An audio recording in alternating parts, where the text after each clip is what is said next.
이거 진짜 알려드려도 되나? 골주씨 지금 퇴근하나 봐? 오히려 가지고 내가 성장할 수 있는 기회로 만들어보는 거예요. 안녕하세요. 직장인 9년차 골지입니다. 여러분, 제가 오늘은 회사 생활 꿀팁을 알려드릴 건데요. 사실 제가 9년차밖에 안 됐는데 이런 말씀을 드리기가 조금 민망해요. 근데 이것들을 해서 딱히 손해본 적도 없고 오히려 더 빨리 했으면 좋았겠다라는 것들이 있어서 오늘 한번 말씀드려보도록 할게요. 먼저 첫 번째 꿀팁. 이거 진짜 알려드려도 되나? 가방 들고 다니지 말기. 이게 무슨 말이냐면 요즘 자율 출퇴근하는 회사도 많고 또 정시 출근하는 회사도 많잖아요. 근데 사람마다 출근 시간이 다 다르다는 거예요. 특히 늦게 출근하는 사람일수록 좀 나도 모르게 좀 눈치를 보게 되거든요. 근데 가방을 안 들고 다니게 되면은 내가 출근을 해도 내가 잠깐 어디서 화장실을 갔다 온 건지 커피를 마시다 온 건지 지금 출근한 건지 이게 구분이 안 가요. 그래서 나름 눈치를 덜 볼 수가 있다. 그리고 퇴근을 할 때도 가방이 없으니까 내가 퇴근을 하는 건지 이런 거 전혀 모르거든요. 물론 퇴근을 할 때는 좀 같이 일하시는 분들께 얘기를 하고 가는 건 좋겠죠. 근데 어느 케이스에서 이게 도움이 되냐면 이제 퇴근을 하려고 가방을 메고 룰루랄라 가다가 이제 술 좋아하는 선배나 아니면 좀 어르신들한테 골주씨 지금 퇴근하나 봐? 같이 술 한잔 할까? 요런 케이스가 있단 말이죠. 그럼 이럴 때 저 퇴근하는 거 아니라고 피해갈 수 있다는 거. 이뿐만이 아니죠. 회식을 갔는데 이제 회식이 좀 2차, 3차, 4차 길어지면은 몰래 이제 도망쳐서 나와야 된단 말이에요. 근데 내가 가방이 있을 경우에 누가 봐도 몰래 도망가는 사람이에요. 근데 가방이 없으면 그냥 화장실 가는 척하고 몰래 도망갈 수 있다는 거. 물론 요즘 시대가 바뀌어서 저 그만 가보겠습니다 이렇게 해도 되지만 나도 모르게 좀 눈치를 볼 수가 있어요. 근데 가방을 안 들고 다니면 이런 눈치 보는 케이스가 많이 줄어들 수 있다는 거.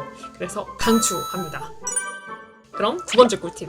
사실 이게 가장 중요하다고 생각을 하는데요. 뭐냐면 시장에서 좀 수요가 많은 일을 하기. 이게 무슨 말이냐면 저는 8년 동안 한 회사를 다녔잖아요. 근데 사실 제 회사 생활은 만족스러웠다고 얘기를 했죠. 일도 어느 정도 편했고 주위 사람들도 좋았고.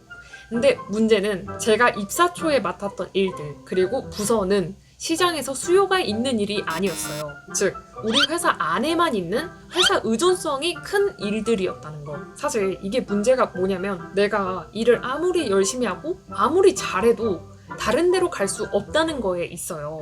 다른 데 못 가면 그냥 여기서 뼈를 묻으면 되지 이렇게 생각하실 수도 있거든요. 근데 회사는요, 돈이 안 되면, 매출이 안 나오면, 회사 사정이 어려우면 중소기업의 경우에는 회사가 없어지고요. 대기업의 경우에는 내가 있던 부서가 없어집니다. 그러면 내가 다른 부서로 어쩔 수 없이 이제 가게 되죠. 근데 이때 딱히 갈 만한 부서도 없고 그렇다고 해서 좀 무관한 부서에 배치를 받아서 좀 이전 경력을 살려서 다른 회사로 지원해보려고 하는데 내가 갈 수 있는 데가 없다는 거. 왜? 시장에서 굳이 내가 했던 업무를 필요로 하지 않으니까. 그래서 아무리 사람이 좋고 해도 결국 내 미래는 스스로 좀 생각을 해봐야 되고 시장에서 오랫동안 수요가 없는 일이라면 그리고 각광받지도 못하는 일이라면 시장 자체가 우리나라에서 작다면 하루빨리 좀 직무를 전환해보거나 부서 전매를 신청하거나 아니면 이직을 시도해보는 게 장기적으로 봤을 때는 도움이 될 수 있다는 거. 그래서 어차피 직장인으로서 일을 할 거라면 좀 시장에서 수요가 많은 일을 해보시는 걸 추천드립니다.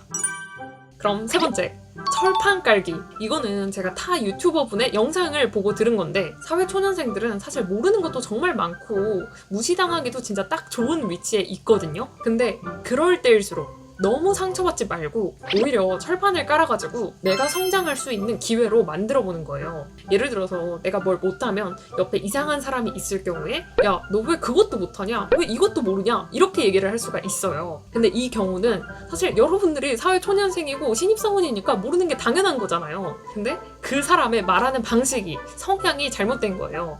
그래서 이 경우에는 너무 상처받지 말고 네, 제가 몰라서 그러는데 혹시 이거는 어디서 공부해야 되는지 알 수 있을까요? 이런 식으로 좀 그냥 물어보는 거예요. 욕이나 아니면 비난을 들었는데 그냥 헤헤거리면서 가만히 있으라는 얘기가 아니라 비판을 들었다면 그래서 그걸 해결하는 방법이 뭔지 이성적으로 판단하고 배워보라는 거죠. 결코 사회초년생분들이 뭘 몰라서 여러분들이 잘못이다 이게 아니라 사회에는 이상한 사람이 정말 많기 때문에 그냥 이유 없이 여러분들을 공격하는 겁니다. 이런 곳에 너무 상처받지 말라는 거. 물론 처음에는 좀 슬프고 힘들 수도 있어요. 근데 그렇게 슬프고 힘든 과정이 전혀 나에게 도움이 되지 않는다는 거. 오히려 이상한 사람이면 그냥 속으로 똥 밟았다 라고 생각을 하시고, 혹시 내가 정말 모르는 게 있다면 그냥 그 기회를 발판 삼아서 배워보시는 걸 추천드립니다. 그리고 네 번째 꿀팁, 경쟁력 갖추기. 이게 2번과 좀 비슷한데, 회사에 들어가면은 사실 처음에는 다 비슷비슷한 수준의 업무를 맡게 돼요. 근데 처음부터 딱 시키는 일만 하는 사람이 있고요. 그와 좀 연관된 모든 것들을 그냥 혼자 공부해가지고 스스로 해보려는 사람이 있어요. 물론 월급이 적으면 그냥 월급 받은 만큼만 일하고 싶기도 하죠. 근데 이럴 때일수록 내가 경쟁력을 갖춰야 내 월급이 올라가는 겁니다. 좋은 고가평가를 통해서, 이직을 통해서, 이런 관련된 엔잡을 통해서 여러분들의 소득을 높일 수 있는 거예요.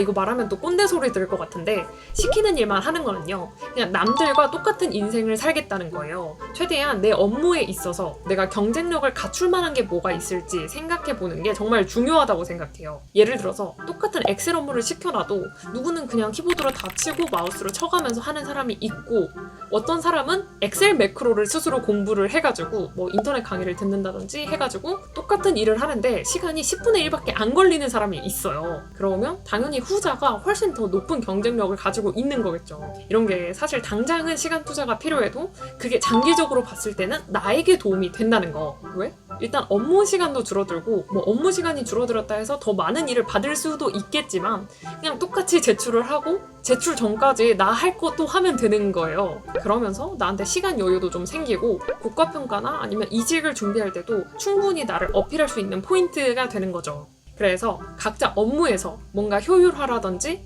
아니면 경쟁력을 갖출 수 있는 방안이 무엇인지 좀 곰곰이 생각해 보시면 여러분들의 장기적인 회사 생활이나 엔잡이나 여러 소득들에 대해서 좀 많은 도움이 있을 거라고 생각합니다.